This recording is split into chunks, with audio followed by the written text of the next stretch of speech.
اب اس کے بعد حضرت مولانا محمد اسلم صاحب سے گزارش کرتے ہیں حضرت والا بھی تشریف لائے اور اپنے مواد حضرت سے سامعین کو محفوظ کریں.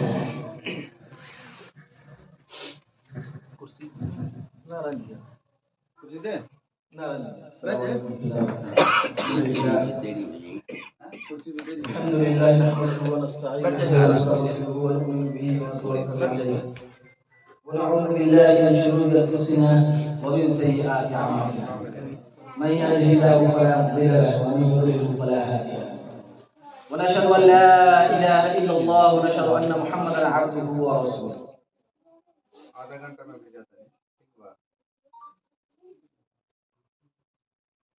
سب سے پہلے ہم سب مل کر اخلاص و محبت کے ساتھ ہم سب غیروں کے آقا و امام الانبیاء فخر موجودات سید الکونین احمد مصطفیٰ محمد مصطفیٰ صلی اللہ علیہ وسلم کی شان میں درود شریف پڑھیے. اللہم صلی علی محمد وعلی آل محمد کما صلیت علی ابراہیم وعلی آل ابراہیم انک حمید مجید. اللهم بارك على محمد وعلى آل محمد كما باركت على إبراهيم وعلى آل إبراهيم إنك حميد مجيد.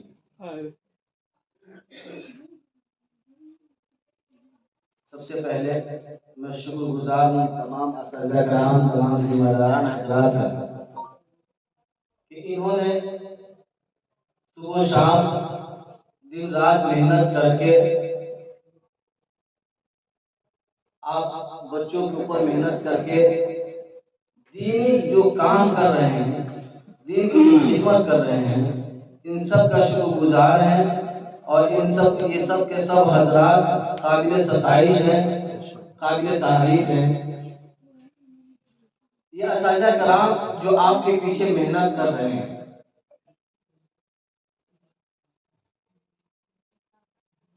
اب ہماری کیا ذمہ داری ہے کہ جو اساتذہ کرام ہمارے پیچھے محنت کر رہے ہیں ہم ان کی ادب کریں ان کی بات مانیں ان کی عزت کریں. کیونکہ کہا گیا کہ مقولہ مشہور ہے کہ با ادب با نصیب بے ادب بد نصیب.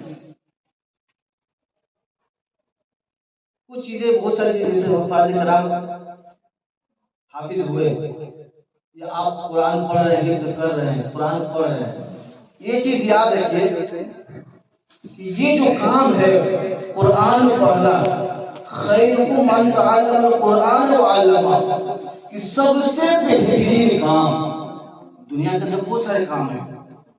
اللہ کے رسول صلی اللہ علیہ وسلم فرماتے ہیں کہ سب سے بڑھیا جو کام ہے وہ قرآن کا پڑھنا پڑھانا ہے. تو آپ قرآن پڑھ رہے ہیں اساتذہ کرام قرآن پڑھا رہے ہیں یہ سب سے بڑا کام ہے.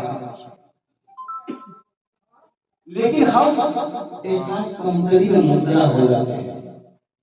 آج یہی وجہ ہے کہ ہمارے مدرسے کے بچے اسکول کے بچوں کے سامنے کھڑے ہونے سے شرماتے ہیں ہچکچاتے ہیں. وجہ اس کی یہ ہے کہ ان کا اندر سے نکلتے سیلف کانفیڈنس ہے خود اعتمادی میں کچھ کمی آ جاتی ہے جو نہیں آنا چاہیے. آپ ایسے ویسے بچے نہیں ہیں آپ وہ بچے ہیں آپ وہ طلبہ کرام ہیں کہ جس کے بارے میں آقا صلی اللہ علیہ وسلم فرماتے ہیں کہ یہ طلبہ کی جو جماعت ہے ان کے پیر کے نیچے رحمت کے فرشتے اپنا پر بچھا دیتے ہیں. آپ اپنا مقام سمجھیے آپ اپنا مقام کو سمجھیے آپ کو احساس کمتری میں مبتلا نہیں ہونا ہے. اسکول کے بچے کیا جانتے ہیں دو چار اسپیچ رکھ لی تھوڑا سا سائنس میں دیے اسی جب آپ ان کے سامنے کھڑے ہوں گے اگر بھیا یاد ہے قرآن میں کتنے پارے ہیں کتنی جزءیں کتنی آیتیں ہیں ذرا پڑھ کے سناؤ ذرا قل اللہ ذرا جنازہ کی نماز میں اپنے آپ پڑھ کے سناؤ ذرا وضو میں کتنے فرائض ہیں اس چیز ان کو پتا ہے نہیں پتا ہے. آپ کو کیا نہیں پتا ہے آپ کو ہر وہ چیز پتا ہے بس اس کا اظہار کرنا. سب سے پہلے ایک چیز ہم نے دیکھا ہم لوگوں ہم بچوں میں یہ تھوڑا سا ہم بچے ہیں تو آپ لوگ سامنے کچھ چیزیں بات کرتے ہیں. جیسے کسی کو یہ مائک ملا، ایک بابو ہے نعت پڑھا، یہ قرآن یہ حافظ قرآن 300 پڑھے کو یاد ہے ماشاء اللہ. یہ ان کی برائی نہیں کر رہا ہوں، آپ کی برائی نہیں کر رہا ہوں، کیونکہ اب ہمارے بچے ہیں، ہمارے خود اعتمادی کی وجہ سے ہم بھول جاتے ہیں، ہچکچا جاتے ہیں. یہ جو بھولے ہیں ایسا نہیں کہ ان کو یاد نہیں تھا، یہ بھولے ہیں اس وجہ سے بھولے ہیں کہ ان کو جو ہے دل کے اندر کچھ خوف ہو گیا، ڈر ہو گیا.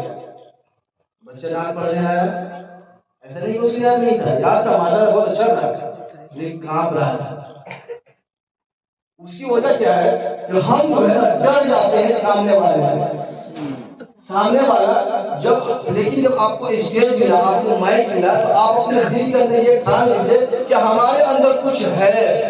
جب جا کے ہمارے ہاتھ میں مائک ملا ہے. اور باقی مولانا ابوالکلام آزاد کے بارے میں جو بات آتی ہے، جب ہندوستان کا جو بٹوارا ہوا، ان کی جو بچپنے کی عادت یہ بتائی جاتی ہے کہ مائک لے لیتے تھے، لکڑی کا مائک بنا کر، لکڑی کا مائک بنا کر کے جو ہے اپنے بھائی بہنوں کو بیٹھا لیتے تھے اور اس سے اسپیچ دیتے تھے. لگتا ہے کہ پورا کا پورا مجمع بھرا ہوا ہے اور دیکھتے تھے 2-3-4.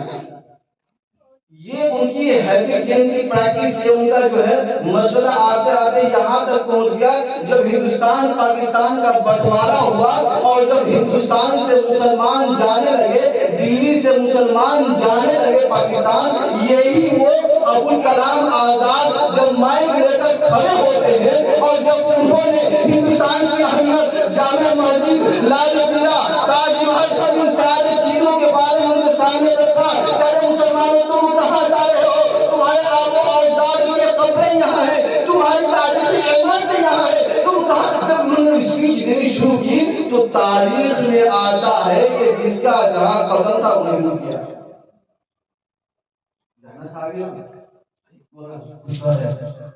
پھر اس کے بعد انہوں نے رخ موڑ لیا.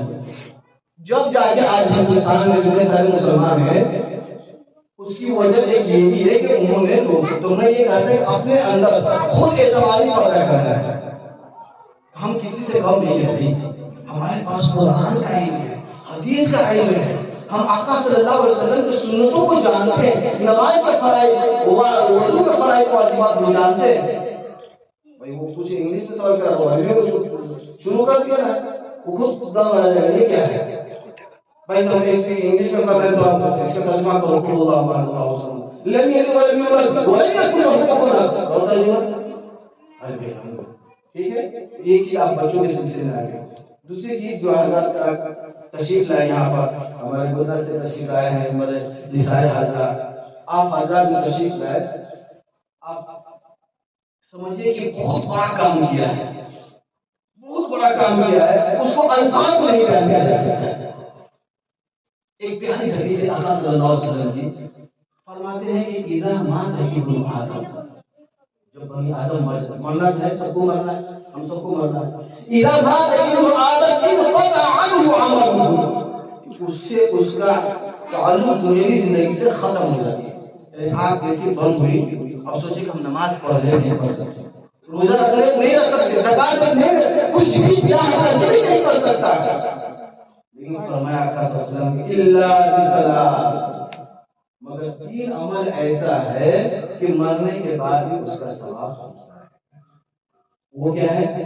پہلا ہے علم ينتفع به، کہ ہم علم کو چھوڑ کے گئے، جیسے اساتذہ کرام قرآن پڑھائے، اب یہ آپ کو پڑھائیں، آپ دوسرے کو پڑھائیں گے، کوئی دوسرے کو پڑھائیں گے، کہ یہ تسلسل قائم و دائم رہے گا تو اس کا ثواب وہاں تک پہنچتا ہے.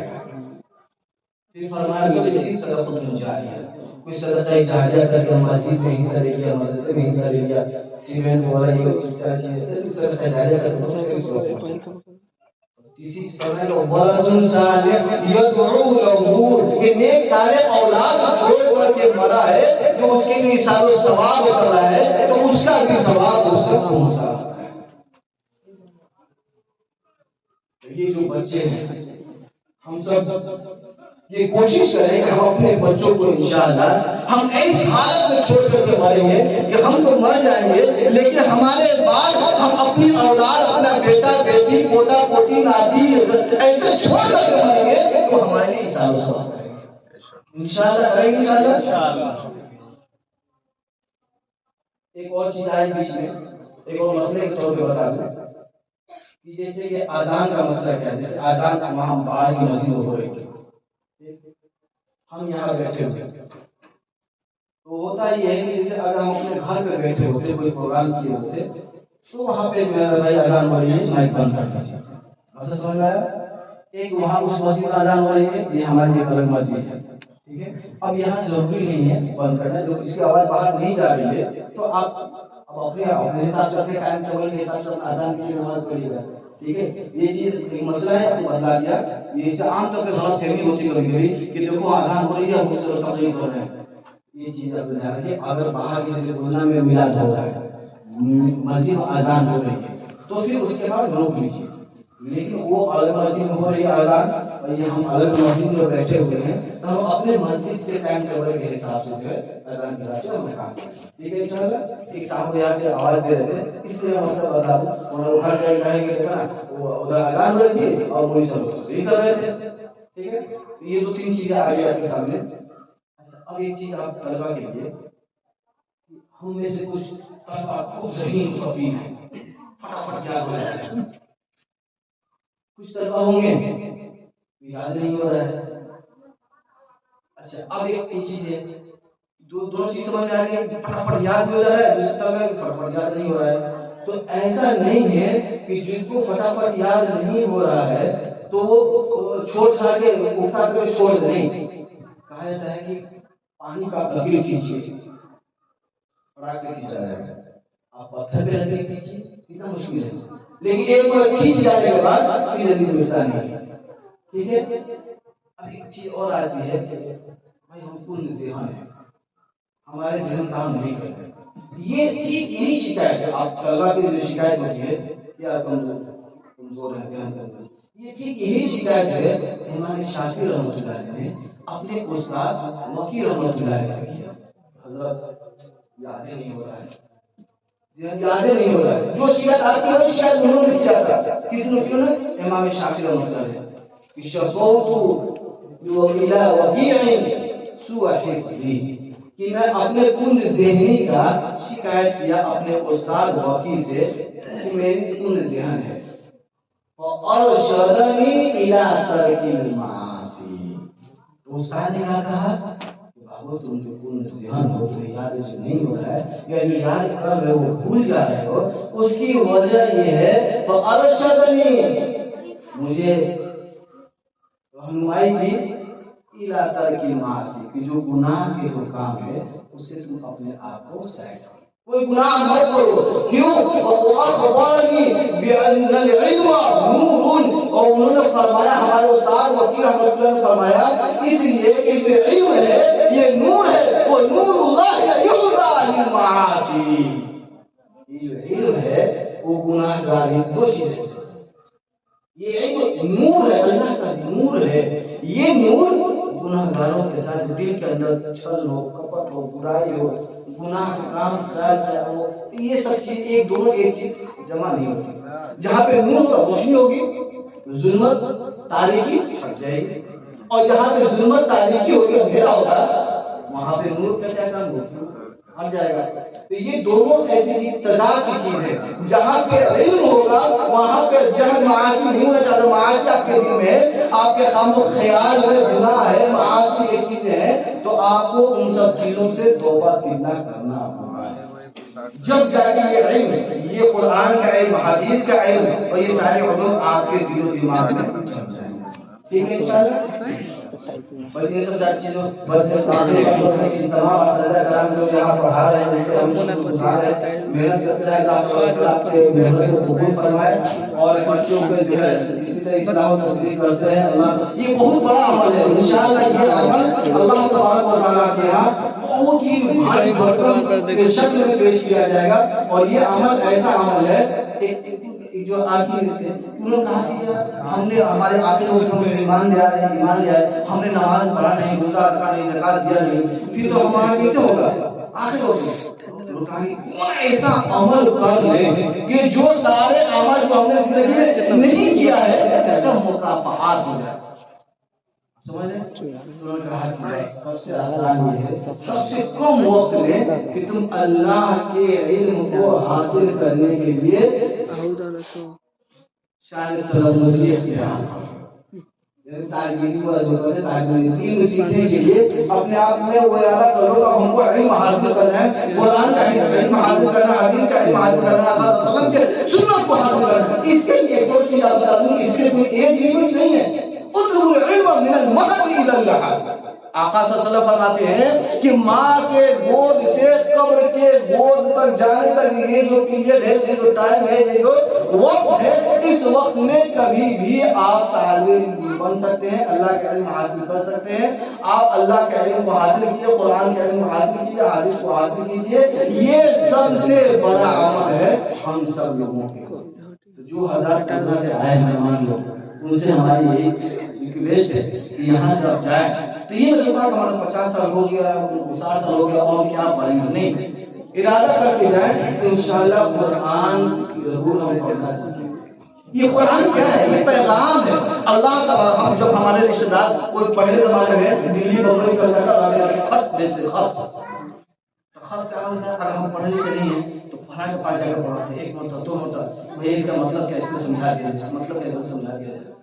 ٹھیک ویسے ہی اللہ تعالیٰ نے خط بھیجا ہے ہم لوگوں کو نبی پاک صلی اللہ علیہ وسلم کے واسطے سے کہ اے نبی پاک صلی اللہ علیہ وسلم, یہ ہمارا جو پیغام ہے, یہ جو ہمارا میسج ہے, یہ تمام لوگوں کو دے دیجیے. چنانچہ اللہ تعالیٰ نے ہم تمام کو قرآن کی شکل میں اللہ کا خط ہمیں عطا کر دیا. لیکن ہم کیسے لوگ ہیں؟ آج ہمارا ابو کا خط آ جائے ہم کئی مرتبہ پڑھتے ہیں, بیوی کے پاس اگر شوہر کا خط آ جائے تو بار بار پڑھتی ہے, تکیے کے نیچے رکھ کر پڑھتی ہے, یا اسی میں کیوں لگاؤ پڑھتا ہے. یہ تو خط اللہ کا ہے. اللہ نے خط بھیجا تھا ہم لوگوں کو کہ یا ایھا الذین آمنوا استعینوا بالصبر. بہت سارے پیغام, اے مسلمانوں یہ کرو, اے ایمان والوں وہ کرو, اے ایمان والوں وہ مت کرو, اے ایمان والوں, یہ سارے کے سارے پیغام تھے, میسج تھا, خط تھا اللہ تعالیٰ کا. لیکن ہم لوگ اس کے اوپر ٹائم نہیں دے رہے ہیں. تو آج سے ارادہ کر لیں کہ اللہ نے جو ہم کو خط بھیجا ہے تو انشاءاللہ اس کو پڑھیں گے اور اس کو سمجھیں گے کہ اللہ تعالیٰ ہم سے کیا کہنا چاہتا ہے. ٹھیک ہے انشاءاللہ. تو اللہ تعالیٰ ہم تمام کو سننے سے زیادہ عمل کرنے کی توفیق عطا فرمائے.